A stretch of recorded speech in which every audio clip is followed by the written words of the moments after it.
During the next 5 minutes, I'm going to tell you the epic story of how my father saved the lives of his crew, helped facilitate the release of 1,400 American airmen, and delivered the aircraft that would become a symbol of benevolence and charity during a very dark time in world history.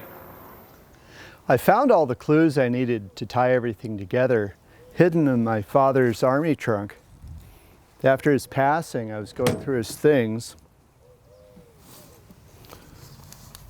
I found this little notebook. I had seen it for years. I didn't know what it was. There's all sorts of little cryptic writings and numbers and so forth. So it took me a while to figure out what was going on with it. So it turns out this was his mission briefing book, and this 490 here was the clue I needed. This led me to Missing Aircrew Report 5919, which led me to Bo Whitfield's book, Making for Sweden. When I contacted Bo, he gave me the internment cards for the crew, which gave me birth dates. With that, I did people searches and found the entire crew. I even discovered that the U.S. government secretly exchanged my dad's B-17 and 8 other B-17s for the release of my dad's crew and hundreds of other U.S. airmen.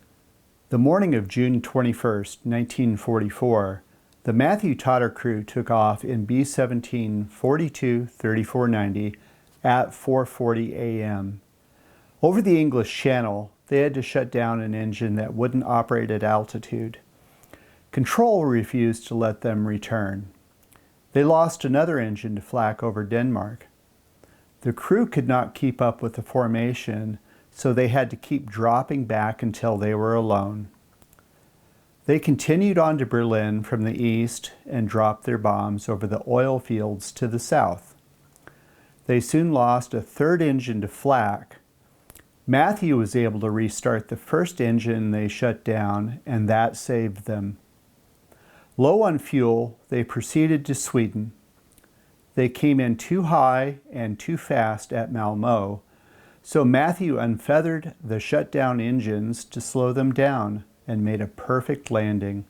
I knew the story of how the crew met and trained, went to England for D-Day, had their B-17 shot up going to Berlin, and had to land in Sweden.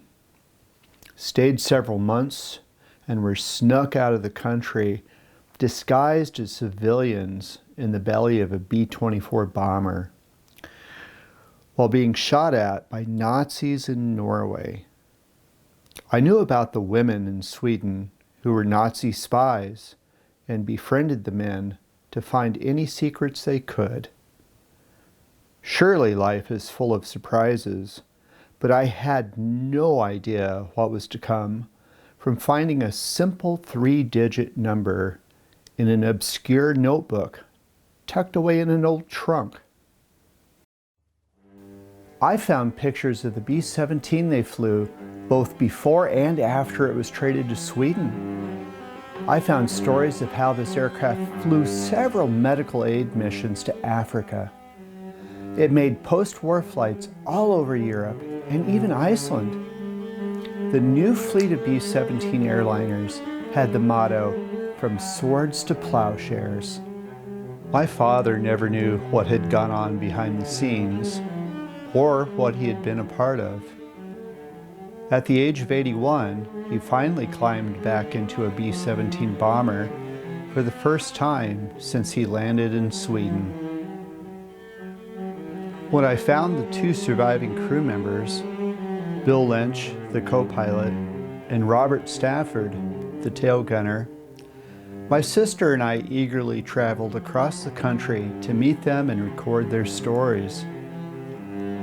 They finally were able to learn about what they had been a part of, and it was wonderful to learn about their lives after the war and the contributions they had made to the world. Well, that's the story. If you know any veterans, record their stories, or at least listen to the stories they have to tell.